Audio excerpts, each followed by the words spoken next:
De momento, Montgomery al Día. Un programa presentado por el Condado de Montgomery con el objetivo de mantener a la población latina informada sobre todo lo que acontece en nuestro condado. Un espacio informativo para que usted obtenga acceso directo a los servicios de su gobierno local. Aquí da inicio Montgomery al Día. Queda con ustedes la presentadora de este programa y portavoz hispana del Condado de Montgomery, Lorna Virgilí.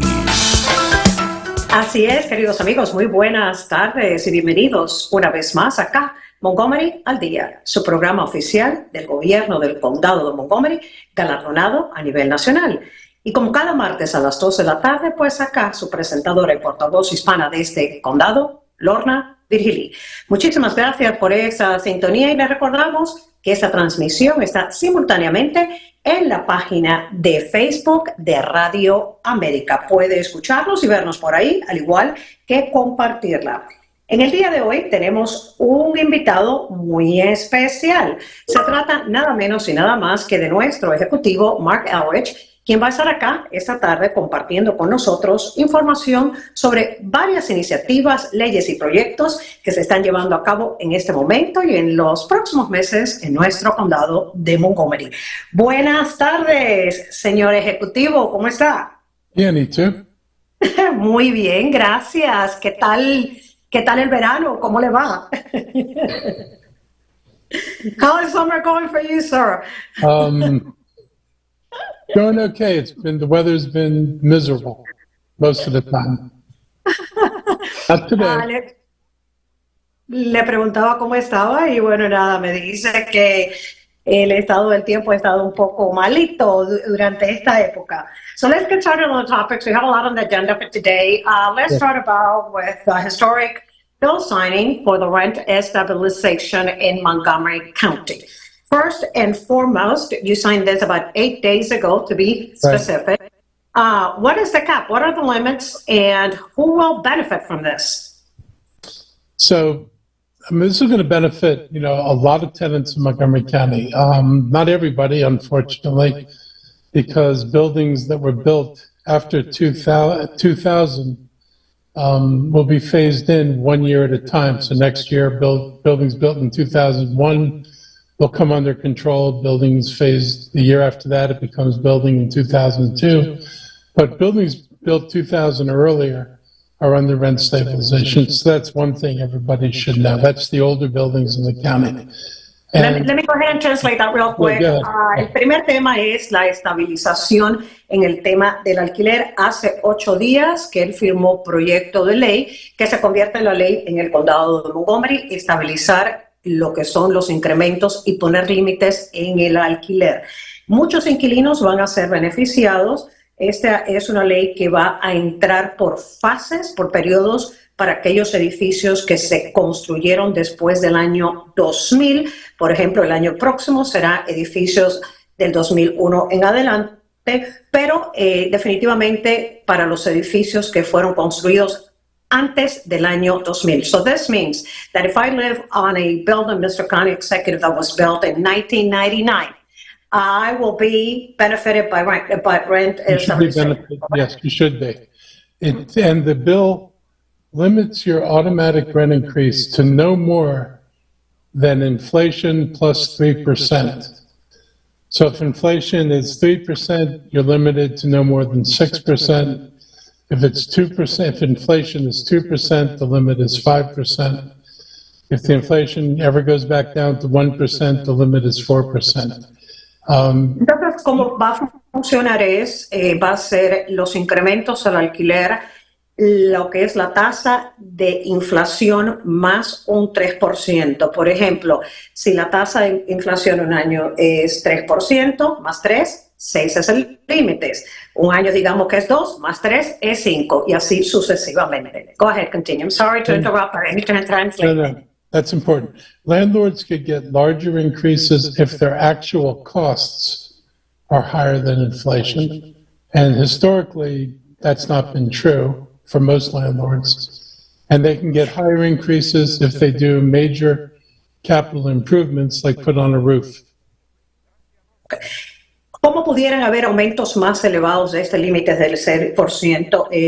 Pues obviamente si los costos relacionados con el mantenimiento de los edificios es más elevado que la inflación, eso no ha ocurrido en el pasado, o si van a hacer arreglos de infraestructura dentro del complejo del edificio, por ejemplo, como poner un techo nuevo. Entonces ahí sí sería un poco más elevado el aumento. The bill signing, anything you'd like to add regarding this?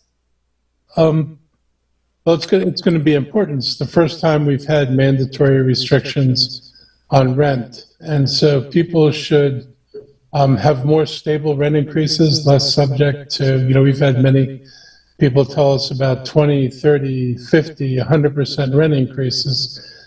This should take most of those rent increases away. And we're going to look at what happens with other properties to see whether landlords are taking excessive rent increases on the units that were excluded from rent control.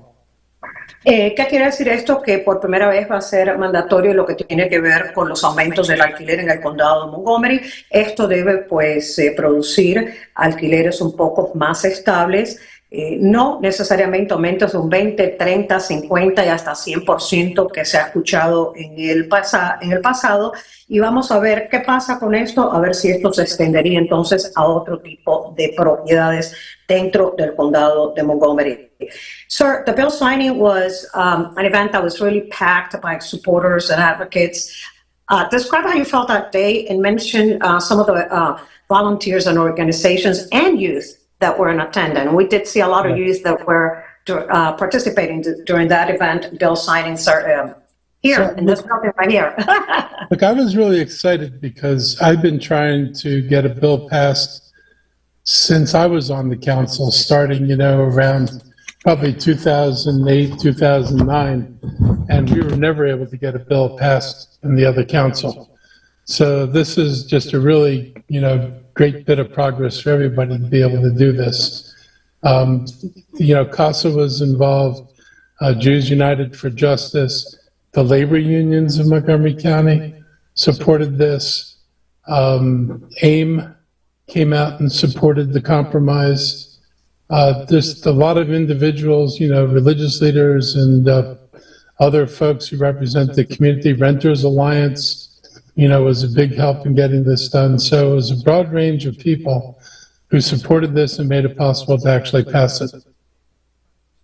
Él le preguntó, ¿no?, cómo se siente tras la aprobación por parte del Consejo y el llegar él a firmar esta medida que se convierte en ley acá en el condado de Montgomery. Obviamente emocionado desde que era miembro del Consejo, por allá por el año 2008, 2009, estaba tratando de lograr que se llevara a cabo esta medida. Nunca se pudo. Ha habido progreso y muchas organizaciones y voluntarios han colaborado, desde CASA hasta Jews United for Justice, sindicatos laborales, líderes religiosos y también la organización Renters Alliance, con un grupo de jóvenes, estuvieron abogando precisamente para que se lograra esta nueva ley en el condado de Montgomery. When does it go in effect, Mr. County Executive? So it's going to take a little while.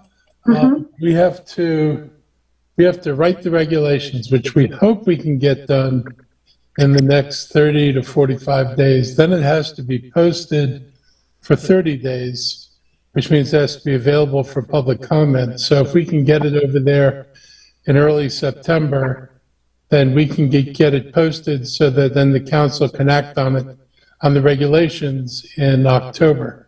So theoretically, this could go in effect before the end of the year. We're trying to get it moving as quickly as possible because we want it in effect as soon as possible.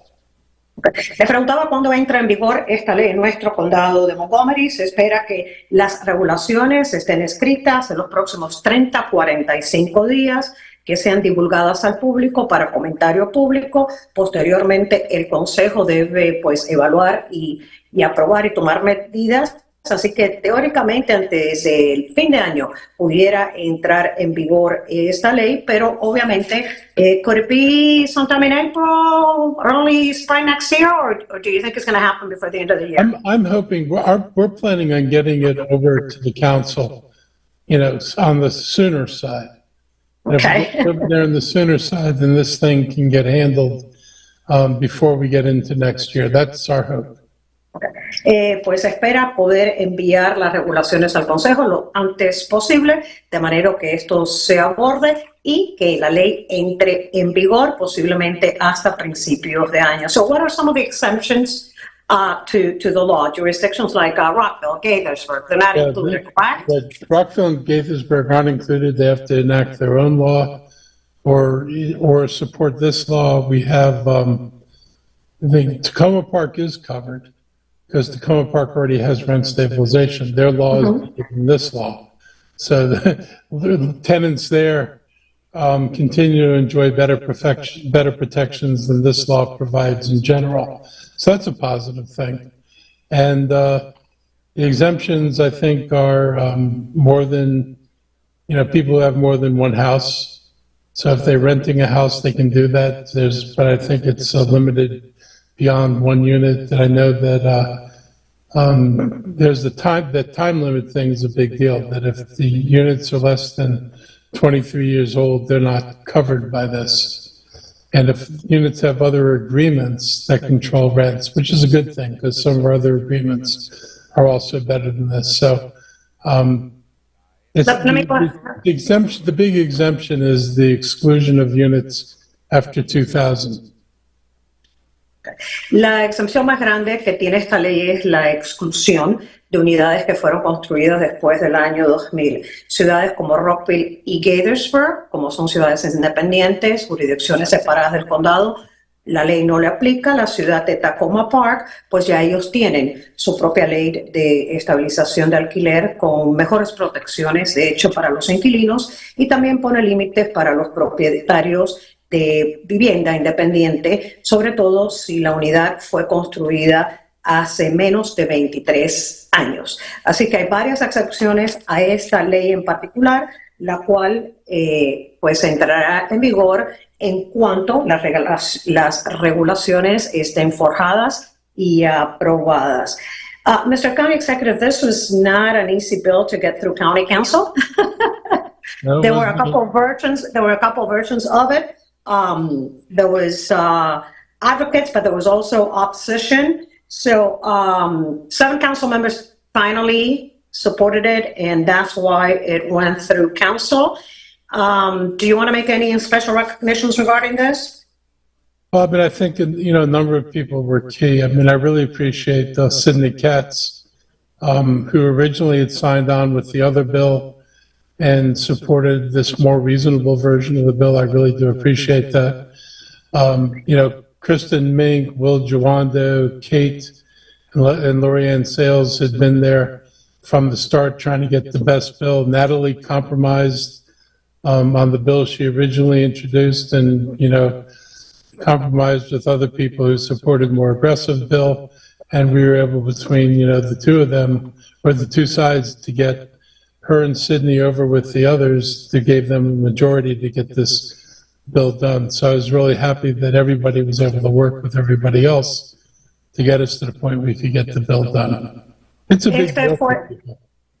Este fue un proyecto de ley que fue aprobado en el Consejo por mayoría. Aprecia al concejal Sidney Katz por el apoyo a este proyecto de ley y también a otros concejales como Meng, Sales, Jawando y Fanny González, que colaboraron para poder pasar este proyecto de ley.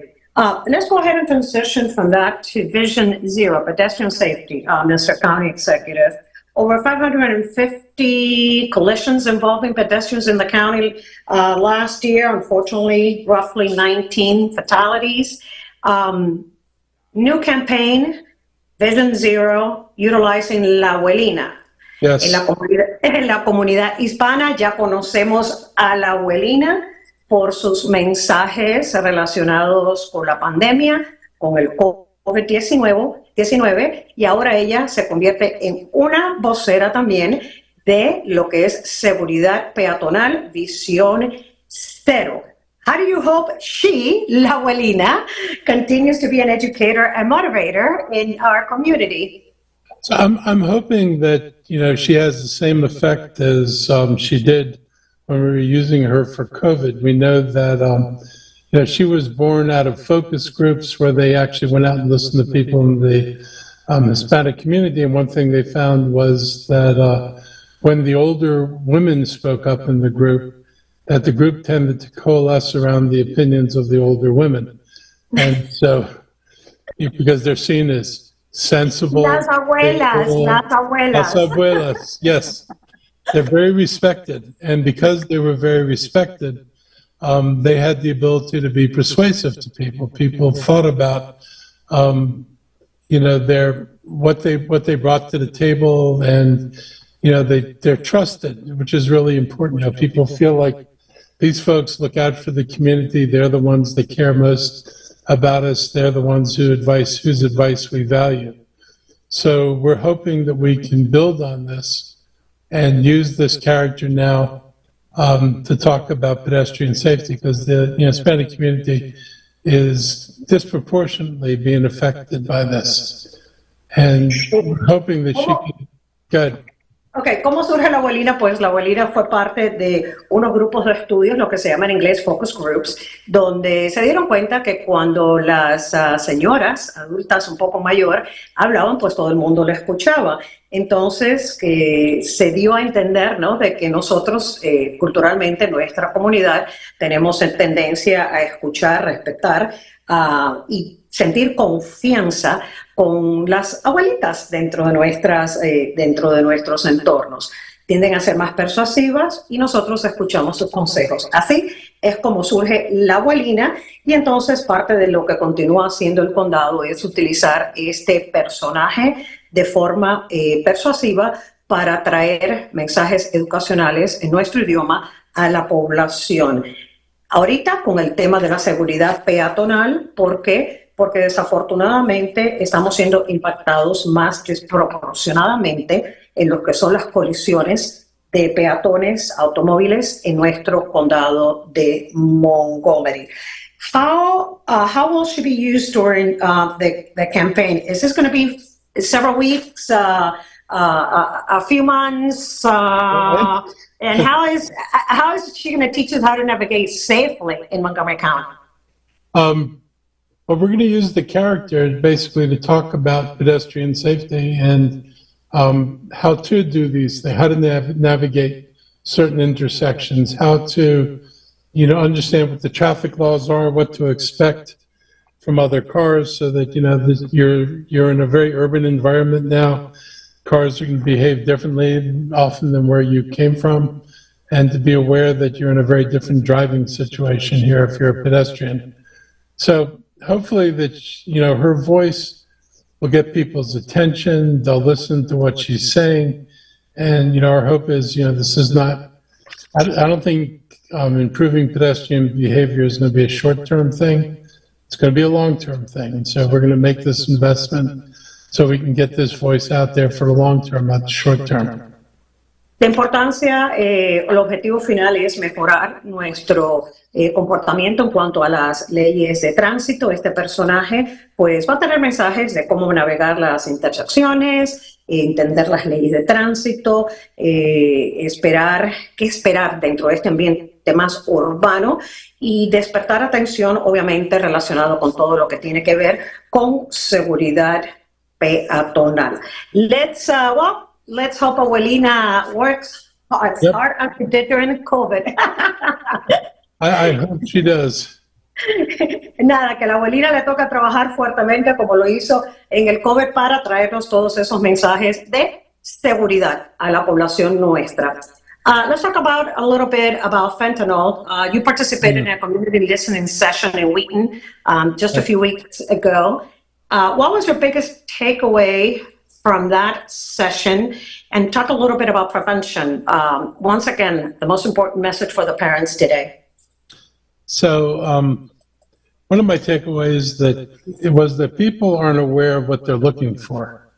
A lot of parents didn't feel like they know what it is they're looking for. What is a sign of, signs of fentanyl abuse? So we talked about, and we're talking about how we improve our messaging on what to look for. So you'll see more of a description of my weekly message that focuses on what you should be looking for in terms of, is your child using or is your partner using, because adults are doing this all too often themselves, are what are the behaviors you look for? What are the, how do you tell, what are the physical signs? Like there's a certain packaging that often comes wrapped in a small package of aluminum foil. Because they use the aluminum foil to heat the drug and use the drug. So if you see little packages of aluminum foil about the size of,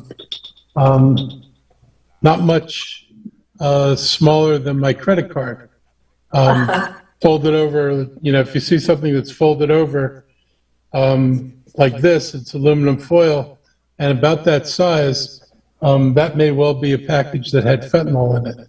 So, yeah. Let me go ahead.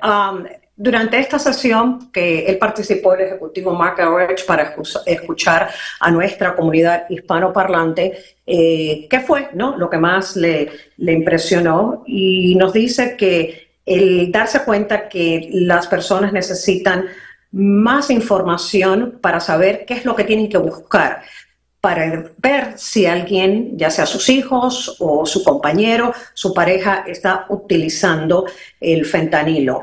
Mejor mensaje, mejor comunicación y ver las señales físicas del comportamiento, algo tan simple como, por ejemplo, y nos hacía la demostración con su tarjeta, una tarjeta que tenía ahí en su escritorio, paquetitos de aluminio que se doblan. Si usted ve estos paquetitos así en su casa por alguna casualidad, eso puede ser un indicio, una señal de que alguien en su entorno está utilizando fentanilo. You heard many parents calling for some sort of detox center facility, a place for youth where they can take their children in order to deal with addiction, especially for low-income families. Is that doable in the county? What are the options? So, I mean, it's something we're working on. We're working with the state to get a treatment center here. We've been working with the community to try to get them to approve the county opening up a center for like a restoration center to get people into treatment so we can support them in getting off of fentanyl. But we're working as well with, you know, trying to do something with the state. I think we can do it. It's just going to be a matter of where it ends up. But it's a priority for us because if we don't do it, we just don't have the treatment facilities now, and they're not going to come about unless we make a conscious decision to put them here. So we're, like I said, looking at options, including doing it ourselves.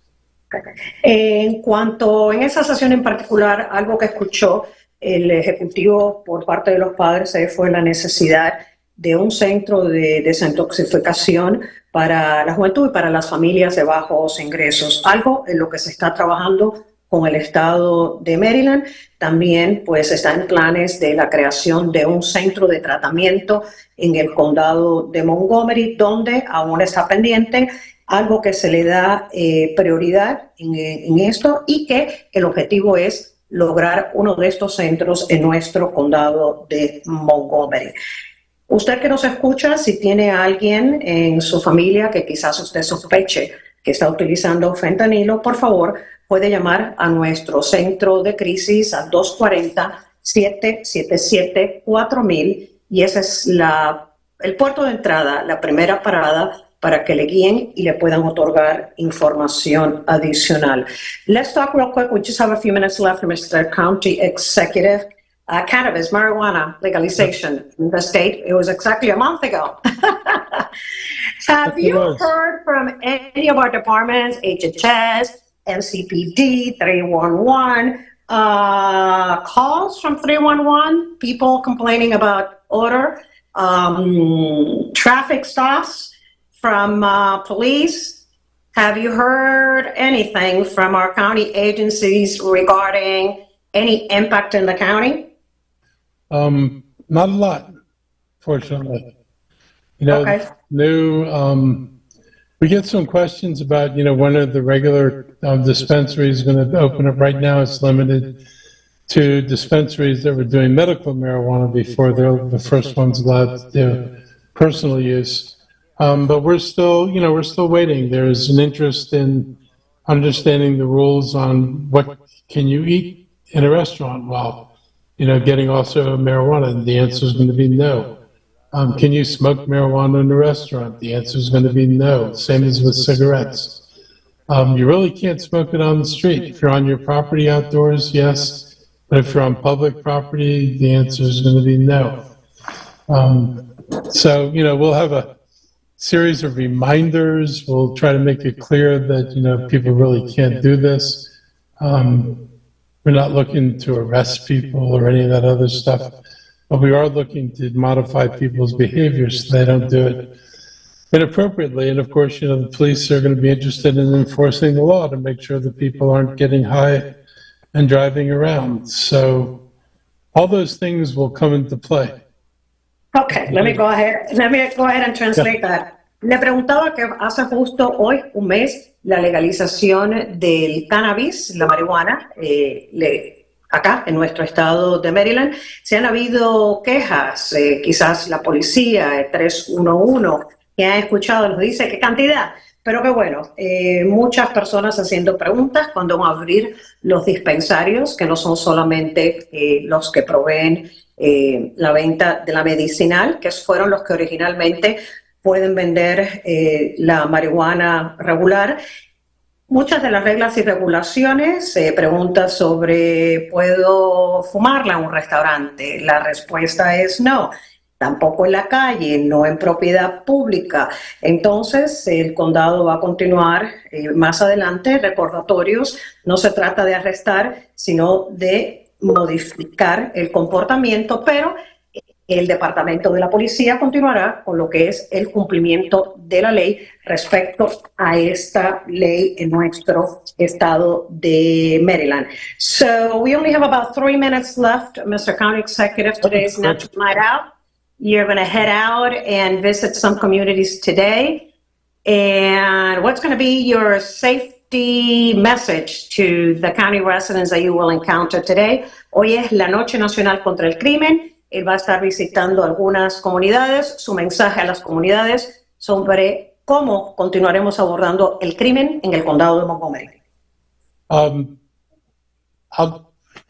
message is that we're here. Both the police and fire department are out. We want to help. We're looking to strengthen ties with the communities. We want communities to view us as assets that people, as a government that people can trust, and be willing to use our county government to help, protect your community. So that's the message we're going to put out there. We're here. We want to help you. We understand our job is to protect you. We want you to help us do the best job we can protecting you. En el día de hoy, cuando se vaya a participar en estos eventos comunitarios, el mensaje a la comunidad y a todos nosotros, estamos aquí, la policía, los bomberos, para fortalecer, apoyar a las comunidades. Somos un gobierno de confiar, que queremos proteger a las comunidades y queremos ayudarlos a que nos ayuden. Ayudarnos a que nos ayuden. About 30 seconds left, Mr. County Executive. Any last thoughts that you have today? We had other topics to cover, but we didn't have time. It's hard doing things. I just hope people come out tonight and meet us in the different places around the county. I'm not going to be at all of them. There are far too many for us to get to in 5 hours. So, I'll be at a number of them, some on the East County, some up county, and probably ending up back down county. So we're out, we're available, and we want to see people. So come out and see us. And the fair is coming to Montgomery County. And maybe we can do some reminders about that later. But the fair is coming, and there are great opportunities for people to enjoy themselves here. So have a great weekend, and I'll talk to you all again soon. Ok, y entonces para culminar, pues vengan a los eventos comunitarios. De hecho, la policía tiene planificado aproximadamente 29 de ellos a través de nuestro condado. El Ejecutivo va a participar en varios, zona este, norte y sur del condado de Montgomery. Lleguen y no se olviden que la Feria Agricultural del condado de Montgomery pues ya viene, una buena oportunidad para disfrutar en familia. Gracias, Mr. County Executive. Have a wonderful evening. Thank you. Gracias, hasta luego. Hasta luego. Bye. Bye.